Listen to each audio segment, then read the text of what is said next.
ये है दिल्ली दर्पण। नमस्कार, आप देख रहे हैं दिल्ली दर्पण टीवी।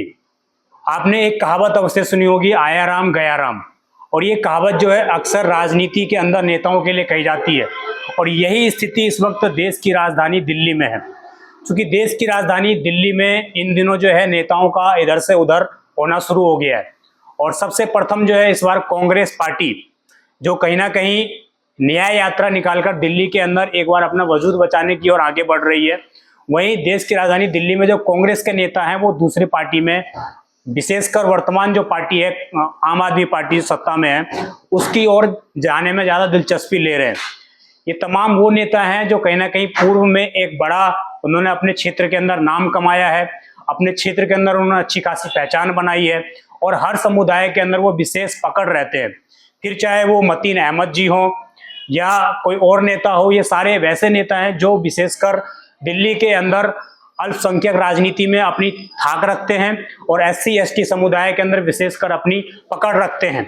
ये वैसे नेता हैं जो राजनीतिक और सामाजिक रूप में भी आंकड़ों को कहीं ना कहीं साधने का प्रयास कर सकते हैं आम आदमी पार्टी के अंतर्गत। और ये जो नेता लगातार इन दिनों आ रहे हैं, इससे एक बात और जाहिर होती है कि किस तरह कांग्रेस जो है दिल्ली के अंदर न्याय यात्रा निकालकर, जिस तरह भारत जोड़ो यात्रा पहले कांग्रेस पार्टी की तरफ से राहुल गांधी की तरफ से की गई थी, उस वक्त भी कुछ नेता जो हैं नेशनल लेवल पर दूसरे एक पार्टी से दूसरे पार्टी में छोड़कर जा रहे थे और कांग्रेस को छोड़कर उन्होंने बीजेपी को चूज किया था। ठीक वही स्थिति इस वक्त देश की राजधानी दिल्ली में है। जैसे ही न्याय यात्रा का पहला चरण पूर्ण हुआ है, अब तक 2 से 3 अधिक जो है बड़े बड़े वरिष्ठ नेता कांग्रेस के वो छोड़कर आम आदमी पार्टी की तरफ जा चुके हैं। और कहीं ना कहीं उनको एक बात की लालसा ये भी है कि आने वाले समय में आम आदमी पार्टी उनको विधायक का टिकट भी देगी।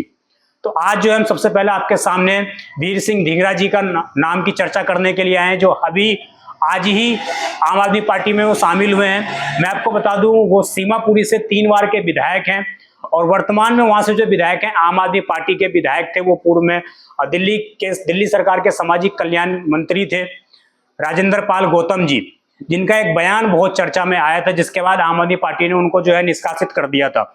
उनका बयान था कि भगवान विष्णु महेश को हम लोग भगवान नहीं कहेंगे, इस तरह का उनका बयान था। और उसके बाद जो है उनको आम आदमी पार्टी ने बाहर का रास्ता दिखाया था। कुछ दिन पहले ही उन्होंने कांग्रेस पार्टी ज्वाइन की थी, तो आम आदमी पार्टी में एक तरह से खलबली मच गई थी कि जो उनके पूर्व में मंत्री थे, वर्तमान विधायक हैं, वो कांग्रेस पार्टी में जा रहे हैं, तो किस तरह आम आदमी पार्टी की राजनीति जो है वो बिखरती हुई नजर आ रही थी। परंतु आम आदमी पार्टी ने एक बार फिर से कमबैक किया है और उसने ऐसा कमबैक किया है जो कहीं ना कहीं कांग्रेस के मुंह पर एक तमाचा के समान है। और आम आदमी पार्टी ने एक बार जो है वीर सिंह धिंगरा जी को अपने पार्टी में शामिल कर कांग्रेस को करारा जवाब दिया है।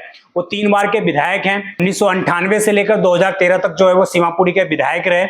उसके अलावा मैं आपको बता दूं उन्होंने SC ST के रूप में वो चेयरमैन भी रहे हैं। तो इससे ये बात जाहिर हो जाती है कि उन्होंने अल्पसंख्यक समाज के साथ ही SC समुदाय के अंदर भी उनकी अच्छी खासी पकड़ है। और निश्चित रूप से कहीं ना कहीं आम आदमी पार्टी उनको इसका फायदा देने जा रही है, क्योंकि वर्तमान में जो विधायक थे वो कांग्रेस में जा चुके हैं और हो सकता है कि उनको सीमापुरी से इस बार MLA का टिकट भी मिल जाए। और उन्होंने भी यही बात कही कि जिस तरीके से निगम चुनाव के अंतर्गत कांग्रेस के कुछ पार्षद जो थे वो क्रॉस वोटिंग कर भाजपा को सपोर्ट करते हुए नजर आए, इससे उनके दिल को ठेस पहुंची है और वो चाहते हैं कि आम आदमी पार्टी जो वर्तमान में काम कर रही है उसको आगे बढ़ाया जाए। अब ये जो नेताओं का अदला बदली का खेल चल रहा है, इसमें कोई एक ही नेता नहीं है, ये धिंगरा जी ही नहीं है, इसके अलावा और भी कांग्रेस के वरिष्ठ नेता हैं। जो चौधरी मतीन अहमद जी हैं, वो भी 5 बार के विधायक रहे हैं सीलमपुर से, वो भी काफी वरिष्ठ नेता कांग्रेस के हैं। और उन्होंने भी पिछले हफ्ते ही जो है कांग्रेस का दामन छोड़कर आम आदमी का दामन थान लिया। उनके घर पर बाकायदा अरविंद केजरीवाल जी जाते हैं, उनके घर पर उनका साथी, उनके बेटे और उनकी बहू भी जो है आम आदमी पार्टी में शामिल हो जाती है कांग्रेस पार्टी को छोड़कर।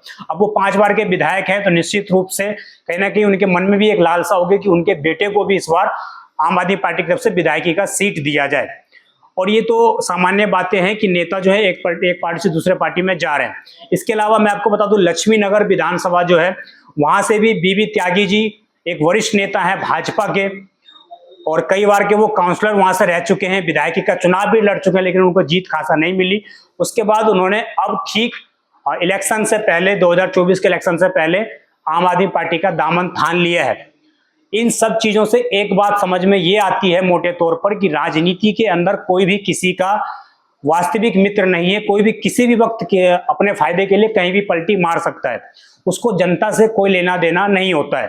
ये बात तो जग जाहिर हो जाती है, क्योंकि जिस तरीके से जैसे ही दिल्ली के इलेक्शन नजदीक आते जा रहे हैं, फरवरी में दिल्ली के अंदर इलेक्शन है, जैसे इसकी तारीखें नजदीक आती जा रही हैं, नेताओं की अदला बदली की समय सीमा और उनकी गति जो है वो भी तेज बढ़ती जा रही है।